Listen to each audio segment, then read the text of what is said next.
For 4 days, law enforcement agents toyed with the idea of raiding a city campus in search of arms. When they finally did, those they were after never escaped. The State versus Gordon Onyango and others. Case Files starts now. Up until the second week of May 2003, Nairobi was a city under siege from a vicious gang of criminals. Hudson Wafula, a former army major, had been shot 3 times in the head as he made his way to his home in Gay Estate. Kihara Waithaka, a prominent Democratic Party official, had been shot dead as he entered his home in Loresho Groove. At about the same time, 2 foreign tourists had been shot and killed.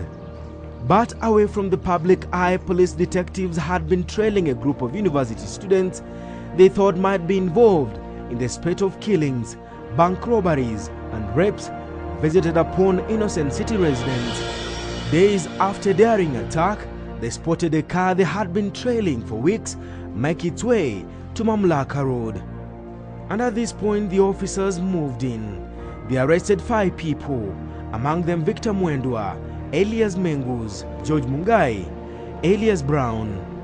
Victor Mwendwa was later to tell the police, "I was coming from Gitanga Road, heading to where my uncle lives.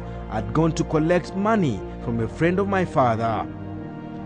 George Mungai, Elias Jinjo Brown, on his part was later to say, "I was walking along Mamlaka Road when I was arrested. I knew only one person residing at the halls of residence." David Mutunyu was arrested alongside Victor Mwendwa, and the driver for the first time says he was returning to the hostels with guns when he was cornered. They got me at a gunpoint, so I could not do anything. It was just a matter of surrendering and actually letting the law play its role. There's just one entrance. It's covered on this side by the police. Some lying down, other ones were kneeling, other ones were standing. The other side is also covered. So you could see everywhere is covered.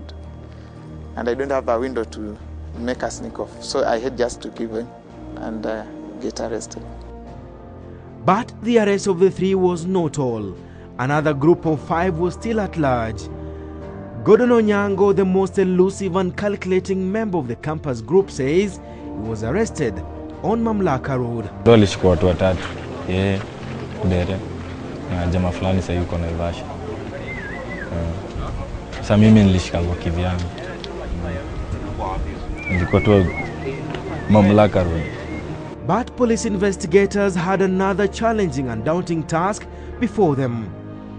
For 4 days, they interrogated the 4 gang members until they confirmed their fears.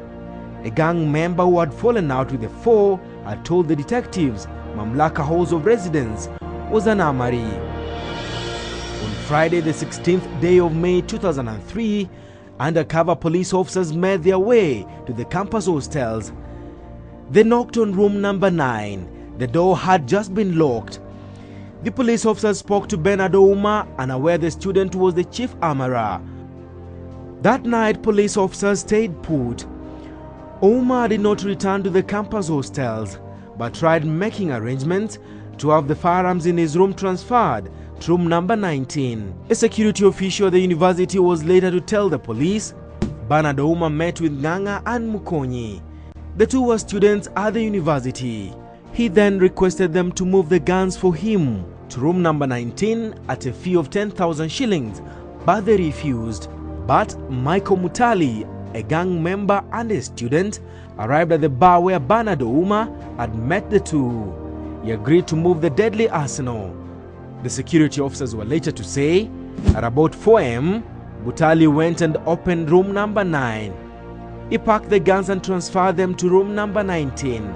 At this point, we informed the police and they moved in. That morning, the police force made a major announcement.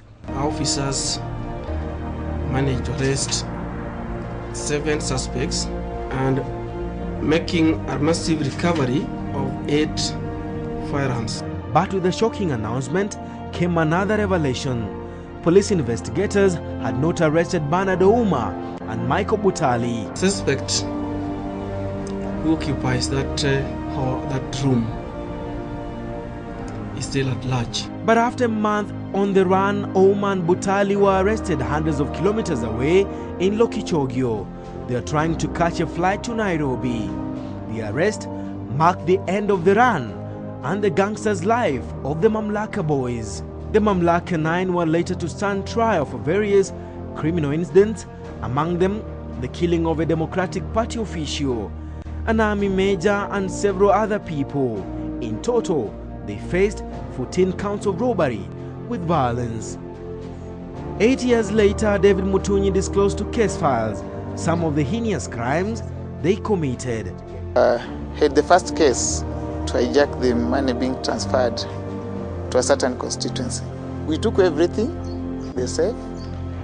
We in fact broke it while in the hostels at the university, but we could not do anything.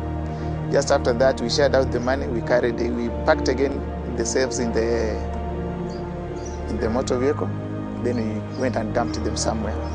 But David claims the gang was only able to carry out robberies because it had the blessings of senior policemen, an allegation that he could not substantiate. Kisigino Runda, we know that Runda there is a roadblock. Before now the signal, sisi ndio tutambia one of the officers, niaje tumepita roadblock fulani, waambie waweke roadblock. So when they'll do it, yeah, the inspector will be told to stop all the vehicles from passing when we have already passed. They are the one to tell us today we are not patrolling Runda, we are patrolling Keleleshwa. So what you do? Runda waumie. What turned university students into gangsters? What turned these boys with humble backgrounds into most wanted people in the city? Mutunyi says the campus hostels was an armory for several gangs. He insists they did not commit all the crimes. They were linked by ballistic experts to the 8 guns found in Ouma's room. Bernard Onyango was jailed for 5 years for being in possession of illegal firearms, completed his jail term, and is currently putting up in Kisumu with his family. For now, Gordon Onyango is ranked a good football player on a prison team. Unasa mtu kama mimi, nimetake 9 years hapo. Niliacha junior wangu akiwa na miaka ngapi? In fact, junior wangu mdogo ndio niliacha wife yangu akiwa pregnant. Sasa amezaa. Mtu yuko class 3. Victor Mwendwa spends most of his time in the jail cubicles. George Mungai spends most of his time reading religious materials, while David Mutunyi is now a director of studies at Naivasha Maximum Security Prison. Out of more than 10 suspects, he was the only one to be convicted for the murder of his fellow students. Onsarigo for Case Files.